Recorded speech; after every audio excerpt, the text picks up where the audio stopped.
Conspiracy culture. I wanted to kind of discuss Bill Cooper, Phil Schneider, and David Icke.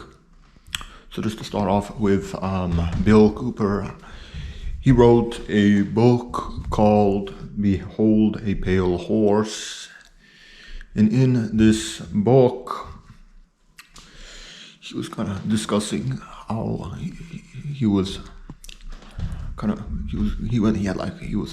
life story essentially was kind of talked about in the beginning of that book, and he was mentioning how when he was kind of enrolled into his into the Navy or into some type of military order or whatever other organization. I can't remember the exact details, but he was discussing how he was on a naval ship and he was kind of lost in the ocean. And he was like, when he was on this naval ship, he saw something kind of emerging from the ocean floor, and it was rising, and it kind of resembled a UFO. And it was this really shocked him a lot. And but the interesting part was he kind of reported this type of encounter he had with this type of UFO flying object. Emerged from the ocean floor and went to the sky, and he reported it to his military commander, but his military commander kind of hit him with his words. He was kind of trying to make Bill Cooper not assert this type of story. He was trying to keep it hidden. Essentially, he kind of hit Bill Cooper with his words. I can't remember again the exact details, but Bill Cooper was like, or I saw some type of UFO come out of the ocean floor, and the guy was the military commander or whatever, the sergeant or whoever was in charge was like, what? Kind of hit him with his words. What did you see?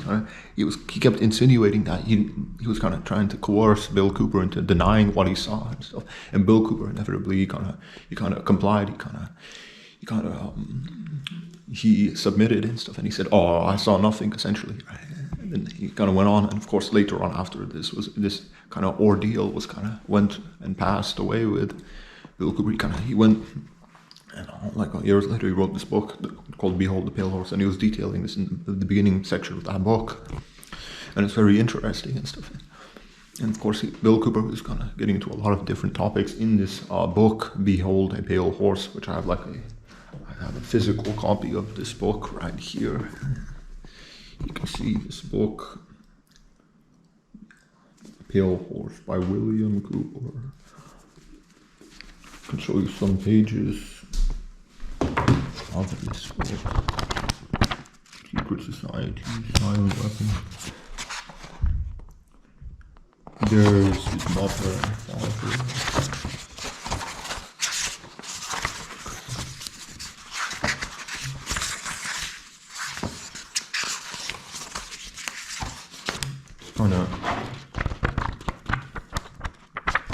The book goes over many different kinds of topics that I can't fit all into this video.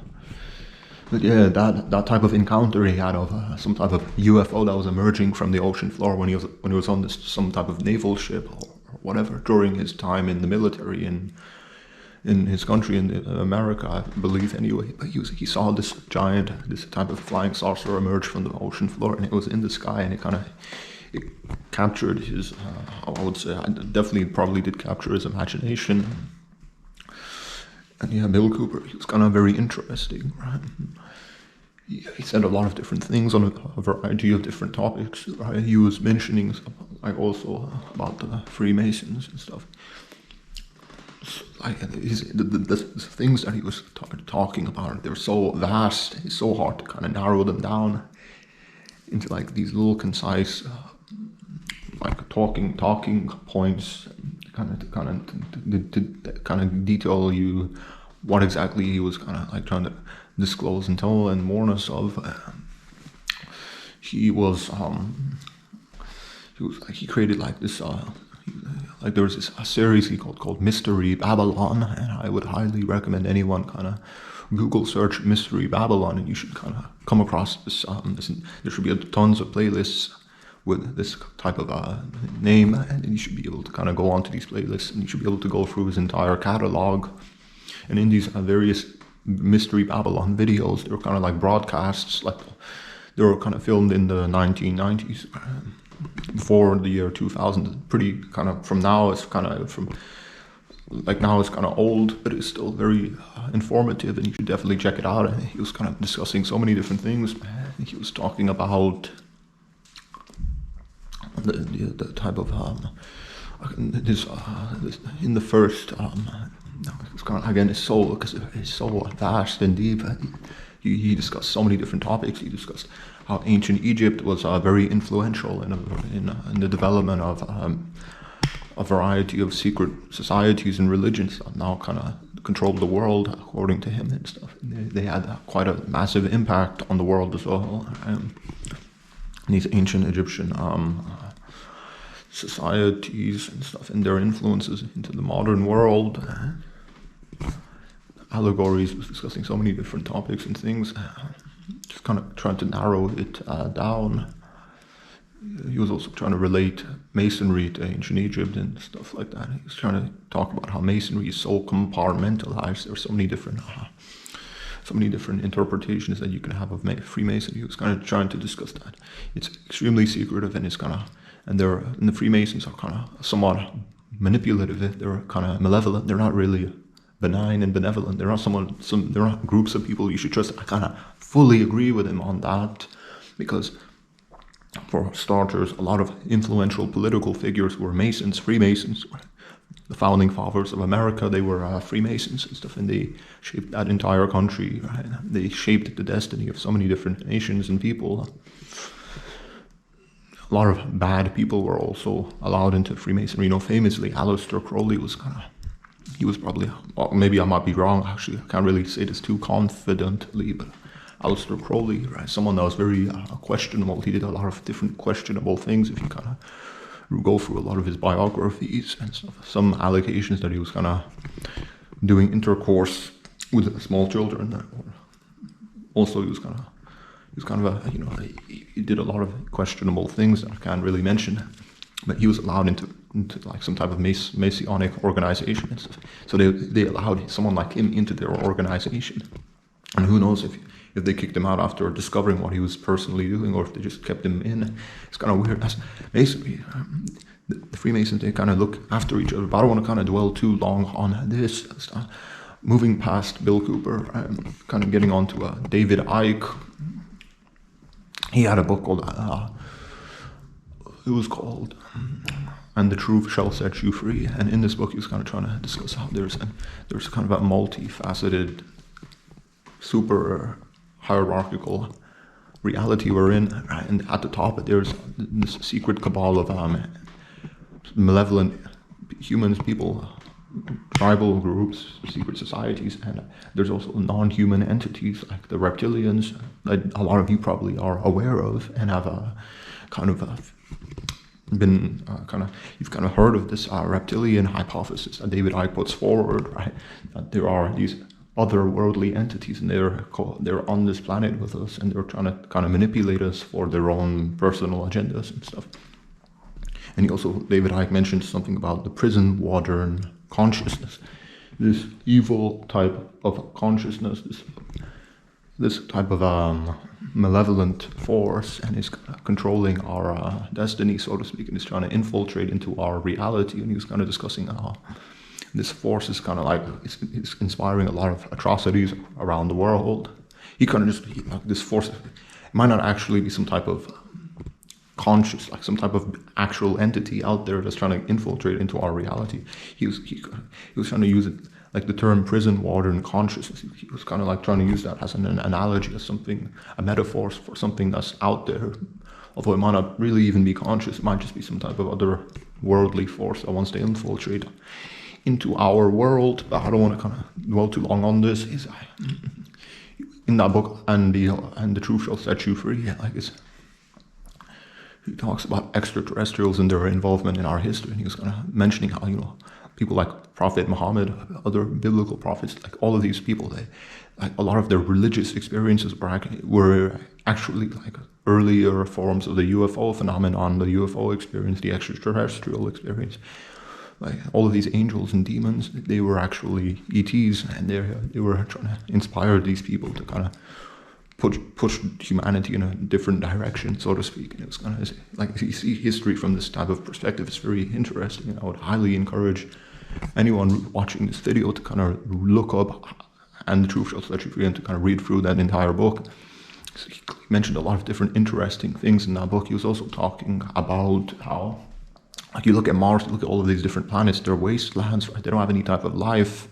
But he was kind of talking about how, actually, that's just from our perspective in this dimension. If we could kind of swap out our eyelids, and if we could see into another reality, right, we will be able to see like entire life forms on Mars, on Venus, on the countless other planets in our solar system. And the reason we can't see it is because our eyes have been kind of set to this reality, right, that we're in, right, this dimension, this world. Right? Our eyes, we can only see stuff that's been kind of catered to us through our development. Right? Our eyes, we didn't evolve to see like ultraviolet light, evolved, or if you believe in creationism, our eyes weren't created to see something that's not from this world. And that's why you look at Mars, it seems barren and it seems like a wasteland, but it could be actually packed with life. It's just, it doesn't register on our eyelids because our eyes are kind of set to this world that we're in, not to like outer space and these other planets and other realities and dimensions that could potentially exist. And that's what David Icke was kind of talking about. It's very interesting. But I don't want to, again, dwell too much and too long on David Icke. I want to kind of get on to Phil Schneider now, to kind of quickly summarize Phil Schneider. He was kind of hired to work at some underground facility. I don't know the exact location. All I know is there was something called the Dulce base, whatever. He was kind of working in that area, in that underground facility. He was mining and he struck some tunnel pathway. He got submerged and he came into contact with gray extraterrestrials. And they're going to be kind of mentioned a lot of my different videos. They're always going to be referring back to these gray extraterrestrials. And he kind of encountered these gray extraterrestrials. And he was kind of in shock, and he kind of started to shoot at one of them. And then one of them was kind of just collapsed and died on the floor. And the other one kind of got his hand and started to kind of swirl around his belly, and it struck Phil Schneider with some blue energy beam. And to kind of summarize everything, he was like near death and someone dragged him, and then he was kind of hospitalized and he recovered, and he kind of went on to tell his tale of how there are these gray extraterrestrials underground all around the world, and they're influencing our development, and they're potentially manipulating us in a variety of different ways. And these gray extraterrestrials, and it's quite insane if you kind of really want to think about this for too long, or if you want to kind of really consider this properly. Right? He was claiming that the American government, they're in contact with extraterrestrials from outer space. These gray, specifically the gray aliens, you shouldn't even need an introduction. Right? Allegedly, they're from Zeta Reticuli, according to the Betty and Barney Hill case. But regardless, to bring it back to what I was originally talking about, right? Phil Schneider, he was claiming that these gray aliens are everywhere around the world. They're in deep underground facilities. Potentially, they're on the moon. They're on other obscure places that we can't access. Might even be in Antarctica. That's why Antarctica, that type of continent, that's why it's closed off to us. That's why we can't access that place, because the various military organizations and governments, they're kind of harboring all of this secretive technology that they get from the extraterrestrials. Maybe even the extraterrestrials themselves, they conduct meetings in Antarctica or some other place. It's just, of course, this is hard to substantiate. And Phil Schneider never specifically talked about Antarctica. Or is it I'm kind of bringing something else in? But anyway, to kind of bring it back to Phil Schneider, right? It was these deep underground mountain bases. And he was saying that these gray aliens, they're conducting genetic experiments on us and stuff, and they're manipulating our DNA, and they're fusing our genetics with theirs, and they're trying to preserve their species. Because allegedly, from a lot of people that I've heard from, right, the gray aliens, they're suffering from some type of they have some genetic problem they're trying to fix. Their DNA does not work properly and stuff. They can't reproduce naturally. So they have to clone themselves, but this cloning process, it kind of destroyed their genetics. It kind of they became too mutated, so to speak. And that's why they're on Earth. They're trying to splice our genetics with theirs so they can kind of refresh their genome, so to speak. It's kind of very interesting, and of course, obvious. It's hard to prove, and that's like a lot of the stuff I already mentioned in this video. Phil Schneider, yeah, he said a lot of interesting things. The very aliens, they're in contact with the American government. They've been exchanging technology with us for who knows how long. He was claiming that they've been on Earth for millions of years. They potentially might have even directly impacted our development, our history. They could have been they might have been influencing like a lot of these religious figures in our history, like the Prophet Muhammad. He could have been influenced by these grey extraterrestrials. Phil Schneider said that they've been here for millions of years, and there's like a ton of artifacts you could come across and find. If you knew where to go, and if you had access to the right areas and stuff, it's very bizarre. So the rabbit hole goes super deep, and I can't like fit everything he was saying into this video. But I'll have to you should really like research about what Phil Schneider was claiming and saying in his videos, in his lectures, and they should be available on YouTube or BitChute if you can't access them on YouTube. You should I would also recommend you to kind of research what David Icke and Bill Cooper were saying. Go on to Bill Cooper's Mystery Babylon series, watch through it, right? Read his book, Behold the Pale Horse. Go and watch some of David Icke's lectures, right? Read his book, and the truth shall set you free. And also, of course, go through some of Phil Schneider's stuff as well, and that's kind of all I would want to say.